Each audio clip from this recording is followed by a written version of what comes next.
Well, hey folks, it's Miss Red again, and as you can see, my bike is yet again torn completely to bits. I got some interesting stuff to show you on that. At least I think it's interesting. A little bit of a review of some parts that I actually got fabricated myself a few months back, so a little bit of a review on that for how that's held up. But yeah, hopefully some of these changes that I'm about to make today mean this bike will be more comfortable for me to ride for distances greater than 25 miles at a time. Right, let's get to it. So what am I actually going to be doing today? Why is the bike all torn apart? Why haven't I been riding? Why am I using Map My Ride instead of Strava? All of these questions and more might be answered today if I remember to actually answer them. Bearings were starting to get a little bit crunchy, so I knew I had to get those serviced. So I pulled the wheels off to get those, fixed up. Cleaned out the bearing cups and everything like that. When it comes to cup and cone bearings, which these Wheelmasters with Weinmann, what is it, AS23X Weinmann rims from Wheelmaster. Yeah, they're okay for $100 for a wheel set. They're not bad. I've definitely ridden worse wheels. But at the same time, yeah, you need to get those cup and cone bearings serviced, and it is a rather easy job to do, but it is not one that I filmed because I couldn't actually find my camera mount after the move. So things are going to be awkward and fun today with trying to find ways to hold the camera while I'm doing the other jobs that I gotta do. So job one was getting those cup and cone bearings serviced and everything else greased up all nice and pretty, getting the chain lubed and properly done too. I actually got to do that one still. But what are the other things I was going to do? Well,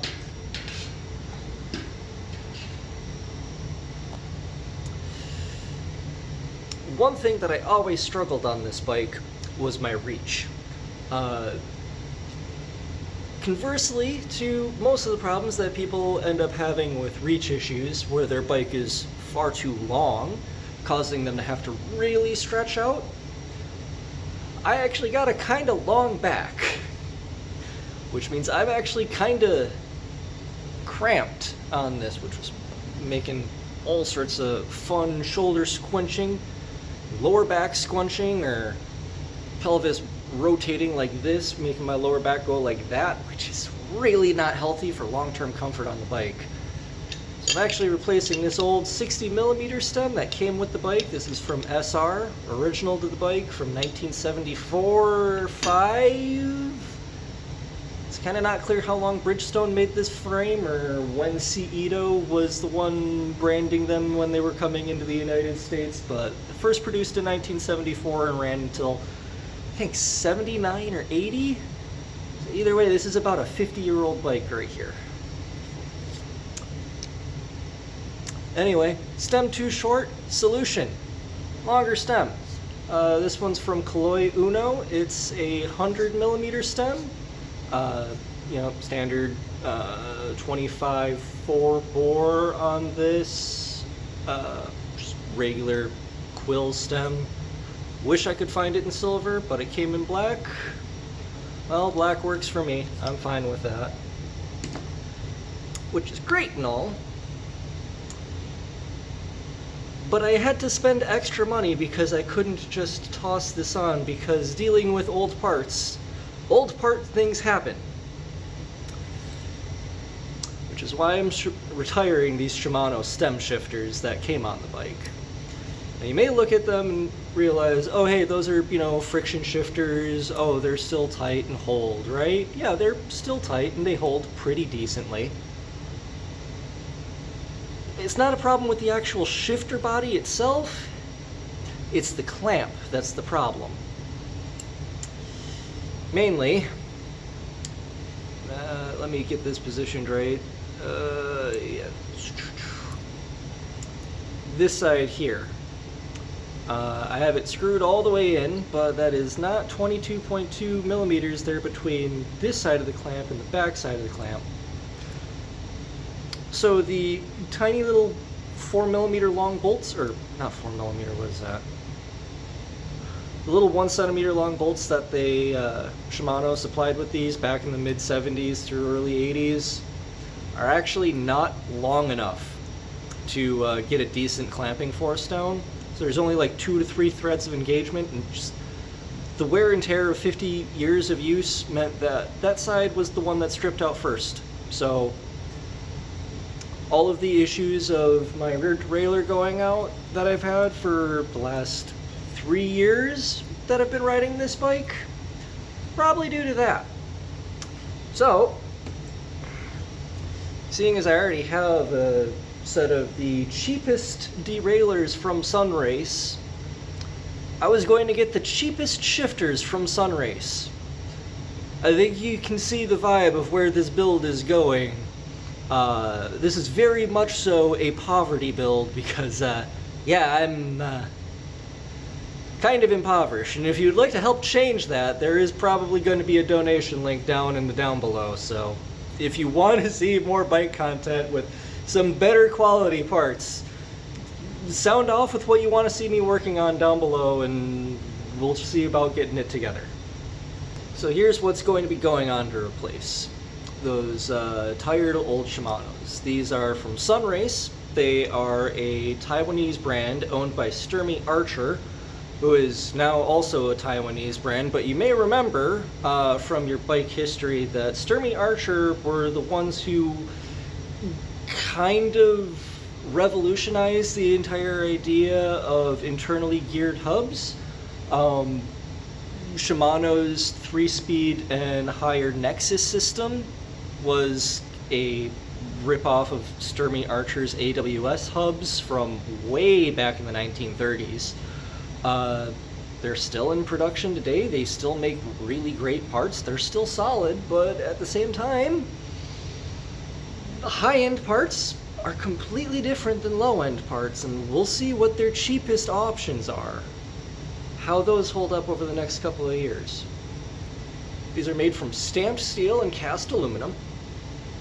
I am not sure how well the casting is going to hold up on the aluminum, but I'm less worried about that and more worried about the stamped steel.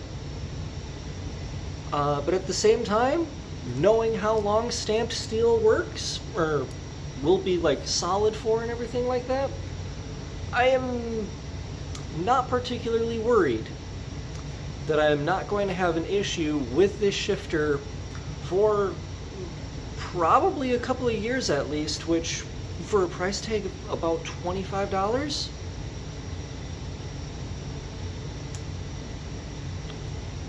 for a set of shifters that can supposedly take up to a 2x8 speed, possibly higher, I'm fine with that. Granted, would I like them to be indexed instead of friction? Yeah. But that increases the amount of sheeting and everything like that that needs to be done on the part, which is going to increase the cost. So I'm totally fine with friction shifting for now, until I can afford something better. But let's stop jabbering about parts and stuff like that. Let's actually start getting stuff installed. How about that? Yeah? Alright, let's do that.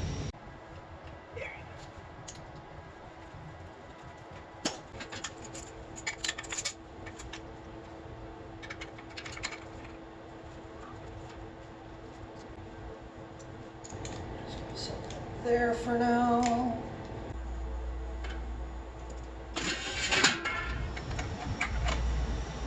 Alright, so real quick point of note while I'm back here looking at these brakes.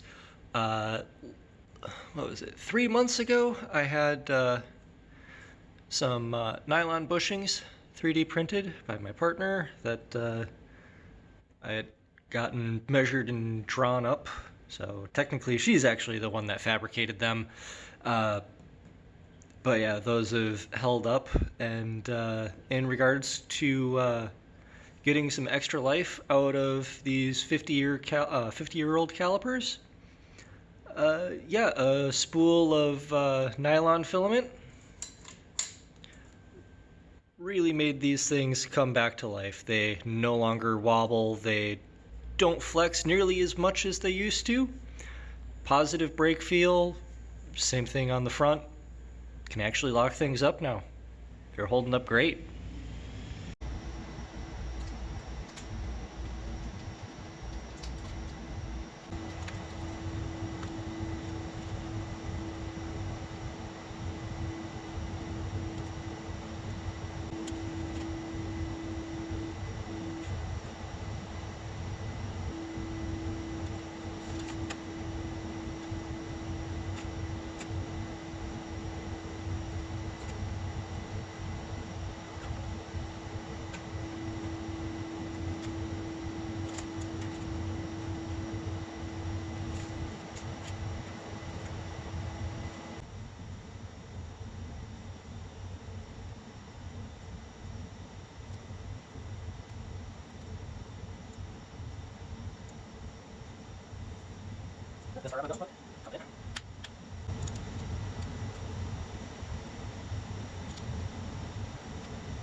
So you may notice around my neck I've got this orange thing. Well, this is an inner tube. It is a TPU inner tube. They're a lightweight thermoplastic. They're lighter than a butyl tube. They are more puncture resistant than a regular butyl tube. But they're also a lot more finicky, a lot more prone to pinch flats during installation. But they do have a faster rolling resistance than a classic butyl tube. They're also not that much more expensive depending on where you get them from. That said,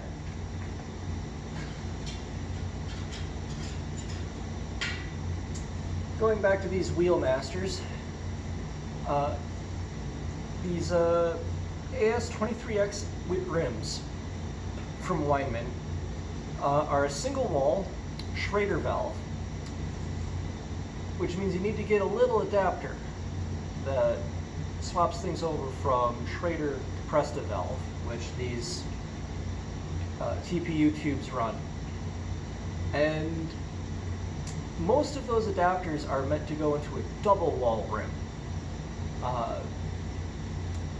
Basically that means is I had to sit there for several minutes I'm not going to lie. It wasn't that long, but whenever you're sitting there working on stuff, it always feels like it's longer.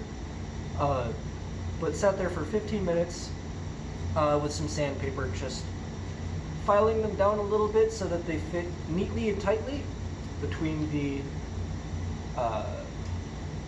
end of the channel, and also I could get the valve through nice and easy. A 10-pack of those is about 10 bucks. I don't think I'm going to need more than those 10 for probably the rest of my cycling career, which hopefully, going by records of other cyclists, is multiple decades longer than currently. At least 5. Hopefully at least 5 more decades. That would be nice. But yeah, let's get those tires mounted up and get those on and toss it on the turbo right away. See how it feels now. Alright, for the folks over at GCN, logo, centered around, valve stem hole.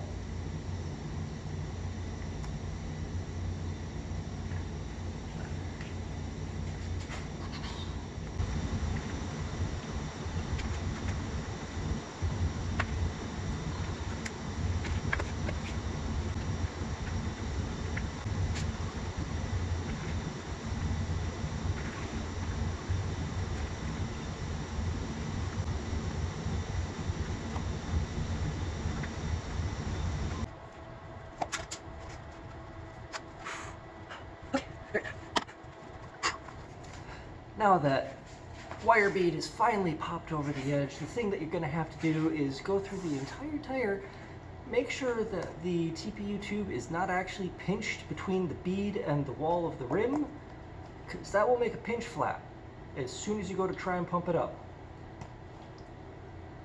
So, time to walk around the rim.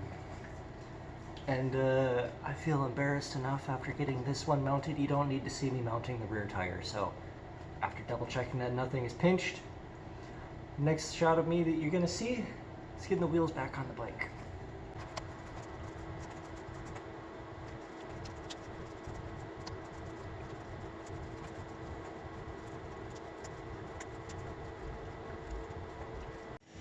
And of course, that second tire went on way easier than the first. Alright, let's get those tires on, yeah?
saddle has got to come up for sure. Well, there are definitely some ways that I can improve this from here, but my fit, definitely getting better. The feeling of it, definitely getting better.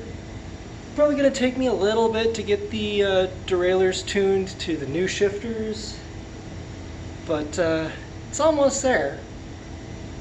Enough where I'm comfortable, enough where I'm going to probably take it outside within the next day or two, at least in the morning while it's still cool, maybe in the evening while it's getting cool again, but yeah. So far, just from installing everything like that, that little Stamped Sun Race drivetrain based off of old 70s Shimano derailleurs and stuff, we'll see.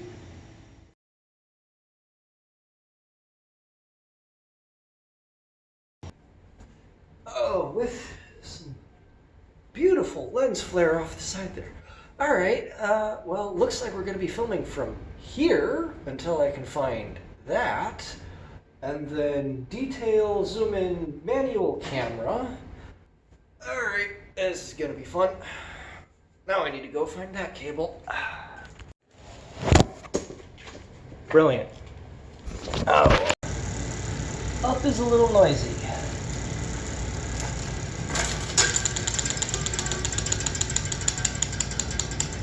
Oh. That wasn't supposed to happen.